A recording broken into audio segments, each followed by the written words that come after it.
Watch करें तो चलिए शुरू करते हैं। मूंग की खेती हमारे किसान भाई ग्रीष्मकालीन ऋतु पर और बरसाती सीजन पर इसकी खेती कर सकते हैं। यह जो क्रॉप है कम टाइम में अधिक मुनाफा देने वाली यह फसल है जो कि हमारे किसान भाई मटर, गेहूं, चना, सरसों और लहसुन आलू की हार्वेस्टिंग के बाद कटाई के बाद इस क्रॉप की बुआई कर सकते हैं और कम दिनों पर काफ़ी अच्छा मुनाफा निकाल सकते हैं। तो जो मूंग की फसल पर कौन कौन सी समस्याएं आती हैं, कुछ हमारे किसान भाई कमेंट्स भी आते हैं कि जो पेंडामेथ्रिन है इसका हमको प्रयोग किस प्रकार करना चाहिए, क्या हमको मूंग की खेती करते समय NPK घुलनशील खाद का स्प्रे करना चाहिए या फिर नहीं, और करना चाहिए तो कौन किसान भाइयों को अपनी क्रॉप पर स्प्रे करना चाहिए, रस चूसक कीटों की रोकथाम करने के लिए कौन सी कीटनाशक का चुनाव करें और क्या खारे पानी पर इसकी खेती हो सकती है या फिर नहीं। कुछ ऐसे सवाल हैं जिनका आपको डीपली जानकारी मिलने वाली है, विस्तार से आपको हर एक वो छोटी छोटी जो समस्याएं हैं, छोटी छोटी बातें हैं, उन सभी का इस वीडियो के माध्यम से आपको फुल जानकारी, फुल समस्या का समाधान आपको मिलने वाला है। और इस वीडियो देखने के बाद आप बड़े ही आसान तरीके से, ना किसी से आपको पूछना है कि कौन सी खाद दवाइयों का प्रयोग करें, बिल्कुल सफलतापूर्वक आप मूंग की सफल खेती कर सकते हैं। तो चलिए हम अपनी इस वीडियो को स्टेप बाय स्टेप शुरू करते हैं। सर्वप्रथम बात करते हैं अनुकूल समय। जो सूटेबल टाइम है, वैसे तो फरवरी से लेकर 5-10 अप्रैल तक आप इसकी बुआई कर सकते हैं, लेकिन जो एक्यूरेट टाइमिंग है 15 मार्च से लेकर 5 अप्रैल तक है, काफ़ी बढ़िया माना जाता है। इस बीच आप बुआई कर सकते हैं। अगले और नेक्स्ट महत्वपूर्ण टॉपिक के ऊपर बात करते हैं उन्नतशील किस्में। तो जो उन्नतशील किस्में हैं, नंबर 1 MH 421 मूंग की वैरायटी। इसका जो उत्पादन है 7 से 8 क्विंटल प्रति एकड़ की दर से होता है और इसकी जो लाइफ साइकिल है 65 से 68 दिन पर यह वैरायटी एकदम पककर तैयार हो जाती है। इसके अलावा नंबर 2 सम्राट, जो कि PDM 139 के नाम से भी जानी जाती है। इसका जो उत्पादन है 6 से 7 क्विंटल प्रति एकड़ की दर से उत्पादन होता है और लाइफ साइकिल की बात करें तो 60 से 65 दिनों पर यह जो वैरायटी एकदम पककर तैयार हो जाती है। नंबर 3 IPM 410-3, जिसे शिखा के नाम से भी जाना जाता है। ये भी काफ़ी बेस्ट वैरायटी है और इसका उत्पादन 7 से 8 क्विंटल प्रति एकड़ की दर से होता है। लाइफ साइकिल की बात करें तो यह जो वैरायटी है इसकी लाइफ साइकिल 60 से 65 दिनों पर एकदम हार्वेस्टिंग के लिए यह वैरायटी तैयार हो जाती है। नंबर 4 विराट IPM 205-7, जिसे विशाल के नाम से भी जाना जाता है, मूंग की वैरायटी। इसका जो उत्पादन है लगभग 5 से 6 क्विंटल प्रति एकड़ की दर से उत्पादन होता है और यह जो वैरायटी है 55 से 58 दिनों पर तैयार हो जाती है। नंबर 5 नेचरलैंड सीड्स की NM47 मूंग की वैरायटी। ये भी काफ़ी अच्छी वैरायटी है और इसका उत्पादन 6 से 7 क्विंटल प्रति एकड़ की दर से होता है। लाइफ साइकिल लगभग 60 से 62 दिनों पर यह वैरायटी तैयार हो जाती है। ये थी टॉप 5 वैरायटी, जिनमें से आप किसी वैरायटी का चुनाव करके बुआई कर सकते हैं, काफ़ी अच्छी। ऊपर बात करते हैं सिंचाई यानी एरीगेशन सिस्टम। तो जो सिंचाई है मूंग की फसल पर, यह जो डिपेंड करती है कि आपकी मिट्टी हल्की है या फिर भारी है। यदि मिट्टी भारी है तो आपको 3 से 4 सिंचाई की आवश्यकता पड़ने वाली है और यदि हल्की मिट्टी है तो आपको 5-6 सिंचाई की आवश्यकता पड़ेगी। तो ये समझ लीजिए कि भारी मिट्टी पर थोड़ा सा कम सिंचाई और हल्की मिट्टी पर थोड़ा सा ज़्यादा सिंचाई की आवश्यकता पड़ने वाली है। गर्मियों के दिनों पर पानी की अधिक ज़रूरत पड़ती है, तो 10-10 दिनों के अंतराल पर आप सिंचाई कर सकते हैं। कैसे करना है आइए समझते हैं। पहली सिंचाई, अगर आप पलेवा करके बुआई कर रहे हैं तो लीजिए, आपने पहले पलेवा कर दिया, अंकुरण जर्मिनेशन अच्छा हो जाएगा, तो पहली सिंचाई वो हो गई। और यदि आपने सूखे खेतों पर बुआई की है तो बुआई के जस्ट बाद आपने जैसे पेंडामेथिलिन स्प्रे कर दिया, 3-4 घंटे बाद आप पहली सिंचाई कर सकते हैं। दूसरी सिंचाई 3 पत्ती की होने पर या फिर 10-12 दिन की जब फसल होती है, तो जब तीसरी पत्ती आ जाए हमको सेकंड सिंचाई करनी चाहिए। तीसरी सिंचाई दूसरी सिंचाई से लगभग 10 से 12 दिनों के अंतराल पर, और इसी प्रकार चौथी सिंचाई 10-10 दिनों के अंतराल पर आपको सिंचाई करते रहना चाहिए। थोड़ा सा देख रेख करके ही सिंचाई करें, क्या जो हमारी फसल है, मिट्टी है, क्या सिंचाई मांग रही है, क्या जो मिट्टी में नमी है वो क्या सूख चुकी है या फिर ड्राई है, उसके हिसाब से ही हमको आवश्यकता अनुसार सिंचाई करनी है। अगले विषय के ऊपर बात करते हैं फर्टिलाइजर्स उर्वरक खाद का शेड्यूल। तो मूंग की फसल पर अच्छा उत्पादन प्राप्त करने के लिए केवल और केवल एक कॉम्बिनेशन, एक खाद का डोज देना है।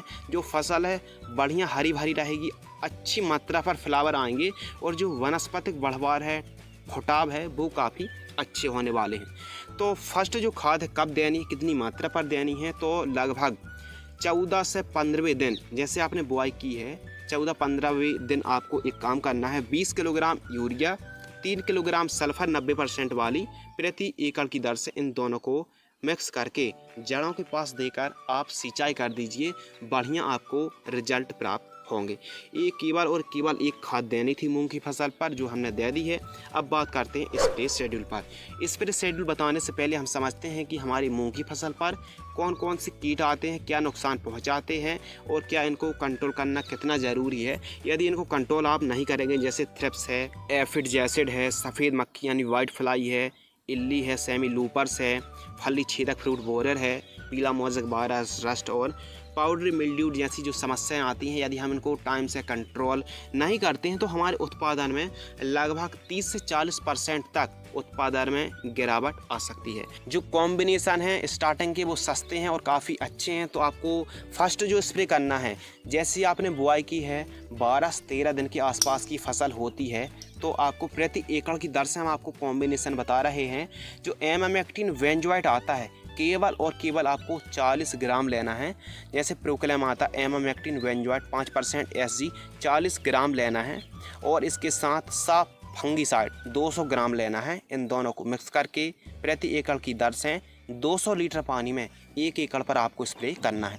ये था फर्स्ट स्प्रे। सेकंड स्प्रे, जो सेकंड स्प्रे है बुआई से जब हमारी क्रॉप लगभग 25 दिन की आसपास की होती है, तो आपको फ्लुवेंडिया माइड जो फैम आती है 30 ml लेना है। स्वाधीन फफूंद नाशक लेना है 250 ग्राम और आपको फेंटाक प्लस जो टॉनिक आती है इसको लेना है 100 ml। इन तीनों को मिक्स करके 200 लीटर पानी में घोल करके आपको स्प्रे कर देना है। थर्ड जो स्प्रे है केवल और केवल आपको 35वें दिन कोराजान का स्प्रे करना है, जिसमें क्लोरेंट्रा नीलीप्रोल 50 ml 200 लीटर पानी में घोल करके छिड़काव कर सकते हैं। और फोर्थ स्प्रे पर एम्पलीगो, जिसमें लेमडासाइलोथ्रीन और क्लोरेंट्रा नीलीप्रोल का कॉम्बिनेशन है, 60 ml आपको 150 लीटर पानी में घोल करके आप स्प्रे कर सकते हैं। तो ये थे हमारी मूंग की फसल पर 4 स्प्रे जो कि स्टार्टिंग के सस्ते थे, और यदि आप प्रिवेंटिव रूप पर स्प्रे करते हैं तो आगे चल के जो वाइट फ्लाई का प्रकोप होगा, पीला मोज़ेक वायरस बढ़ेगा, वो कोई ऐसी समस्या नहीं आएगी। इन 4 यदि स्प्रे कॉम्बिनेशन को स्प्रे करते हैं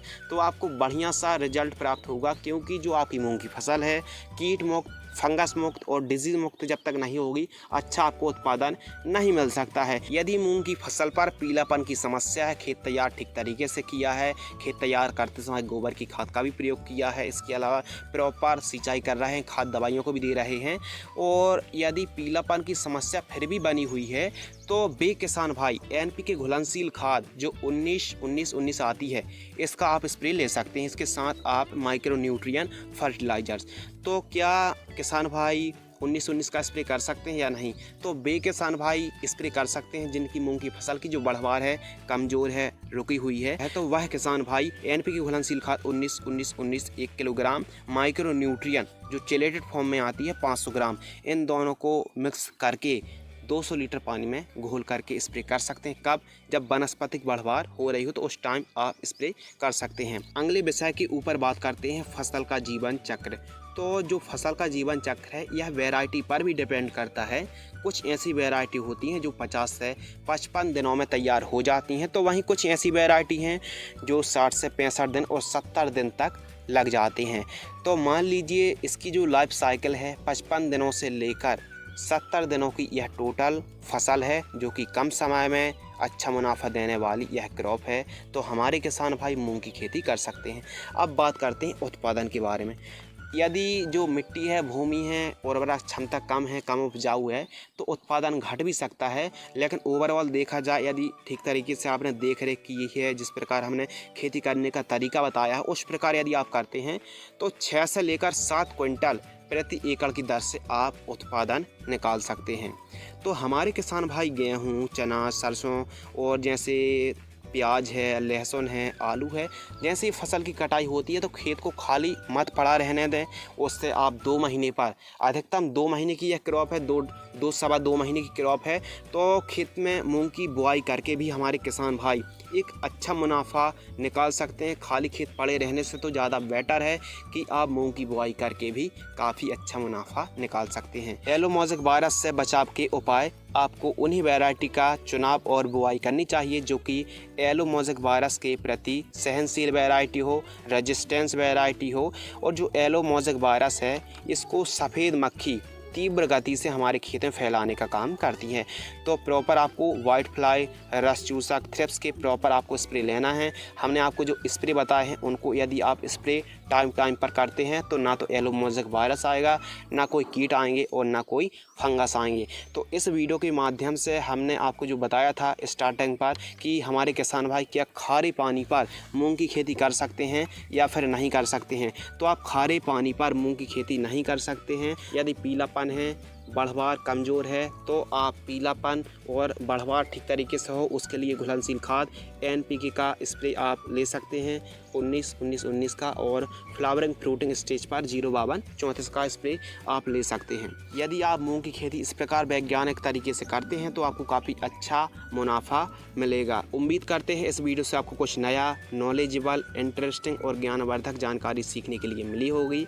यदि आपको यह वीडियो करते हैं सॉइल यानी मिट्टी, तो मूंग की खेती यदि आप कर रहे हैं तो इसके लिए जो अनुकूल सॉइल है, काली मिट्टी, काली दोमट, पीली मिट्टी, रेतीली मिट्टी, लाल सॉइल और बलुई दोमट मिट्टी के साथ साथ एवं उत्तम जल निकास का प्रबंध होना चाहिए। और उर्वरा क्षमता यदि अच्छी है, अच्छी आपकी भूमि है तो आप एकदम बुआई कर सकते हैं और हल्की भूमि पर भी आप इन वैरायटी का चुनाव कर सकते हैं, मूंग की खेती कर सकते हैं। अगले टॉपिक के ऊपर बात करते हैं खेत की तैयारी। तो हमारे किसान भाइयों को जानकारी शेयर करना चाहते हैं। जिन किसान भाइयों ने गेहूं की बुआई नहीं की है, मटर की बुआई की है और खेत पड़ा हुआ है, तो वे किसान भाई भी मूंग की खेती कर सकते हैं। गेहूं कटाई के बाद भी आप गेहूं की खेत की तैयारी कर सकते हैं, मूंग की बुआई कर सकते हैं। चने के बाद सरसों, मटर, आलू, प्याज, लहसुन जब जैसे ही हार्वेस्टिंग होती है तो खेत की आप तैयारी कर लीजिए। फसल कटाई के बाद आप मूंग की सोइंग कर सकते हैं। तो सर्वप्रथम मीडियम गहराई में चलने वाले जैसे कल्टीवेटर है या फिर तोता हल से आपको पहले जुताई कराना है, कुछ इस प्रकार जो आप वीडियो पर देख रहे हैं। उसके बाद एक बोरी सिंगल सुपर फॉस्फेट जो उर्वरक खाद आती है पाउडर हमारी SSP सिंगल सुपर फॉस्फेट पूरे एक बैग पूरे 1 एकड़ खेत में आपको खेत लेना 50 किलोग्राम। उसके बाद रोटावेटर से खेत को समतल कराना है, एकदम भुरभुरी होनी चाहिए। खेत की मेड़ों पर और चारों तरफ एकदम साफ सफाई होना बहुत ही ज़रूरी है। यदि हमारे खेत के चारों तरफ खरपतवार रहता है या फिर कचरा रहता है तो जो कीट हैं वो तेज़ी से बढ़ते हैं और येलो मोज़ेक वायरस को और भी तेज़ी से बढ़ावा मिलता है। वाइट फ्लाई बढ़ने से येलो मोज़ेक वायरस और भी बढ़ जाता है। इसीलिए खेत के चारों तरफ एकदम साफ सफाई होना बहुत ही जरूरी है। प्रति एकड़ बीज आवश्यकता पर एकड़ सीड्स रिक्वायरमेंट, यदि आप 1 एकड़ पर बुआई कर रहे हैं मूंग की तो लगभग सीड्स की आवश्यकता पड़ने वाली है 7 किलोग्राम से लेकर 8 किलोग्राम आपको 1 एकड़ पर बुआई करना चाहिए बीजों की। और यदि आप घर का बीज की बुआई कर रहे हैं तो 10 किलोग्राम से लेकर 12 किलोग्राम तक आप 1 एकड़ पर बुआई कर सकते हैं। जर्मिनेशन सही हो, अंकुरण सही हो और जो हमारी प्लांट्स की पैदावार है वो एकदम अच्छी हो तो आप बीजों को उपचार जरूर कर सकते हैं सीड्स फीड में। तो बीज उपचार आप FVI पद्धति से कर सकते हैं, फंगिसाइड, बैक्टीरियासाइड और कीटनाशक से। फंगिसाइड में आप रेडोमिल गोल्ड को ले सकते हैं या फिर आप UPL कंपनी की साफ जिसमें कार्बेंडाजिम और मैंकोजेब एक फफूंदनाशक है, दोनों में से किसी भी एक फफूंदनाशक से बीजों को उपचारित सर्वप्रथम करना है। उसके बाद आप एक बैक्टीरियासाइड राइजोबियम कल्चर से बीजों को उपचारित करना है। फिर उसके बाद 1 घंटे बाद इमिडाक्लोप्रिड या फिर थार्मोथ्रोक्सोम से आप बीजों को उपचारित कर सकते हैं। तो FVI पद्धति से आप बीजों को उपचारित करते हैं तो जो जर्मिनेशन है, विल्ट की समस्या आती है, सूखने की समस्या आती है, वो बिल्कुल नहीं आएगी। तो आप FVI पद्धति से बीजों को उपचारित जरूर करें। अगले टॉपिक के ऊपर बात करते हैं कतार से कतार की दूरी। हमको कितने डिस्टेंस पर बुआई करनी चाहिए, यह टॉपिक काफ़ी इम्पोर्टेंट है। तो सामान्यतः जो हमारे किसान भाई हैं लगभग 9 इंच पर बुआई करते हैं, लेकिन हम आपको बता रहे हैं आप मूंग की बुआई 10 से 12 इंच पर आप बुआई करें और फिर आप उत्पादन देखेंगे, क्योंकि जो जगह है, स्पेस है, वो पौधे को काफ़ी अच्छा मिलने वाला है, जिससे नई नई ब्रांचेस का निर्माण होगा, वायु संचार बढ़ेगा और जो पौधा है ज़्यादा से ज़्यादा अपना फुटाव ले पाएगा। तो आप 10 से 12 इंच पर बुआई करके देखें और फिर रिजल्ट आप हमसे खुद बताएंगे। अगले टॉपिक के ऊपर बात करते हैं बुआई के समय खाद। तो बुआई के समय कौन कौन सी खाद देनी है, यह जो टॉपिक है काफ़ी ज़्यादा इम्पोर्टेंट के साथ साथ महत्वपूर्ण है, क्योंकि हमारे किसान भाइयों को कोई भी सही जानकारी देने वाला नहीं है कि बुआई के समय कौन सी खाद और कितनी मात्रा पर प्रयोग करनी है। यह टॉपिक काफ़ी इम्पोर्टेंट है, तो कृपया ध्यान दीजिए। आपको डीएपी डाई अमोनियम फास्फेट जो उर्वरक खाद आती है 15 किलोग्राम लेना, केवल और केवल 15 किलोग्राम, और किसी भी वेस्ट कंपनी का माइक्रो न्यूट्रिएंट फर्टिलाइजर्स 5 किलोग्राम और इसके साथ माइक्रो राइजोबियम 3 किलोग्राम। इन तीनों को आपको मिक्स करके आपको बुआई कर देना है। बुआई के समय यदि आप इन तीनों खादों को आपस में मिक्स करके प्रयोग करते हैं तो यकीन मानिए जो आपकी फसल की जो बढ़वार है वो काफ़ी अच्छी होने वाली है। तो आप बुआई के समय इन खादों का प्रयोग कर सकते हैं, अधिक आपको उत्पादन प्राप्त होगा। अगले और सबसे महत्वपूर्ण टॉपिक के ऊपर बात करते हैं खरपतवार की रोकथाम। मूंग की फसल पर खरपतवार को आप किस प्रकार कंट्रोल और रोकथाम कर सकते हैं, क्योंकि मूंग की फसल पर यदि खरपतवार अधिक मात्रा पर उग जाते हैं तो लगभग 40 से 50% तक उपज में गिरावट आ जाती है। तो खरपतवार नियंत्रण करने की 2 विधियां हैं। एक तो आप चाहें तो मज़दूरों की सहायता से, लेबर की सहायता से खरपतवार को खेत से रिमूव करा सकते हैं, निराई गुड़ाई करा सकते हैं, और जो दूसरा उपाय है रासायनिक विधि से, रासायनिक हार्बिसाइड से आप खरपतवार को रिमूव कंट्रोल कर सकते हैं। यदि ईज़िली तरीके से लेबर मज़दूर आसानी से मिल जाते हैं तो हम रेफ़र करेंगे कि आप निराई गुड़ाई करके ही खरपतवार को बाहर खेत से रिमूव कराएं। लेकिन जिन किसान भाइयों के आसानी से मज़दूर लेबर नहीं मिल पाती है निराई गुड़ाई के लिए, तो वे किसान भाई क्या खरपतवार नाशक स्प्रे कर सकते हैं या नहीं? जी हाँ, आप कर सकते हैं। तो क्या प्री इमर्जेंट हार्बिसाइड का करें या फिर पोस्ट इमर्जेंट हार्बिसाइड का स्प्रे करें? आप प्री इमर्जेंट हार्बिसाइड का स्प्रे कर सकते हैं, यानी जैसे ही आपने बुआई की है उसके तुरंत बाद जो 72 घंटे वाली खरपतवार नाशक आती है उसका आप स्प्रे ले सकते हैं। तो आपको प्री इमर्जेंट हार्बिसाइड का किस प्रकार स्प्रे लेना है, कौन सी सावधानी रखनी है, यह जो विषय है काफ़ी महत्वपूर्ण है। और सिंचाई के बाद हमको स्प्रे करना है या सिंचाई से पहले, बुआई के कितने घंटे बाद स्प्रे कर सकते हैं, कितने दिन बाद तक कर सकते हैं, तो इस टॉपिक को हम डीपली विस्तार से समझाने वाले हैं। यदि आपने इस वीडियो को अभी तक लाइक नहीं किया है, वीडियो यदि आपको पसंद आती, कुछ नॉलेजेबल लगता है तो वीडियो को आप ज़रूर लाइक करें। तो चलिए हम अपने टॉपिक के ऊपर बात करते हैं खरपतवार की रोकथाम। रासायनिक विधि से आप जी हाँ प्री इमर्जेंट हार्बिसाइड का स्प्रे कर सकते हैं। BASF कंपनी की जो बेलर 32 आती है 72 घंटे वाली खरपतवार नाशक, जिसमें 30% पेंडामेथिलीन है और इमोजिथापर 2% है जो कि ईसी फॉर्म में आती है। आपको क्या करना है, आपको सबसे पहले पलेवा करना है, 2 दिनों बाद आपको बुआई कर देनी है। तो जैसे ही आपने पलेवा किया है 2 दिन बाद आपको बुआई कर देनी है, और जैसे ही आपने सीडल से बुआई की है उसके 2 से 4 घंटे बाद आप पेंडामेथिलीन जो बेलर 32 आती है 800 ml 200 लीटर पानी में, ध्यान दीजिए 800 ml 200 लीटर पानी में घोल करके आपको प्रति एकड़ की दर से छिड़काव कर देना है। एक काम आप और कर सकते हैं, यदि आप सूखे खेतों पर बुआई कर रहे हैं तो सबसे पहले आपको बुआई करनी है, उसके बाद आपको बुआई के जस्ट 4-6 घंटे बाद आपको प्री इमर्जेंट हार्बिसाइड का स्प्रे करना है जो 72 घंटे वाली होती है। इसका स्प्रे करके 72 घंटे बाद आपको स्प्रे नहीं करना है, आपने बुआई की है तुरंत बाद आप स्प्रे कर दीजिए। फिर उसके बाद आप 4 से 6 घंटे बाद सिंचाई कर दीजिए। जो खरपतवार हैं वो जर्मिनेट ही नहीं होंगे, अंकुरित ही नहीं होगा, जो एक लेयर बन जाती है मिट्टी की ऊपरी सतह पर, एक लेयर बन जाती है जिससे खरपतवार नहीं उगते हैं। हमारी फसल में कोई भी डैमेज नहीं होता है, जो अंकुरण में कोई भी दिक्कत नहीं आती है। आपको एक बात याद रखना है, आपको जैसे ही आपने बुआई की है तुरंत बाद आपको स्प्रे कर देना है। अगले विषय के ऊपर बात करते हैं सिंचाई यानी एरीगेशन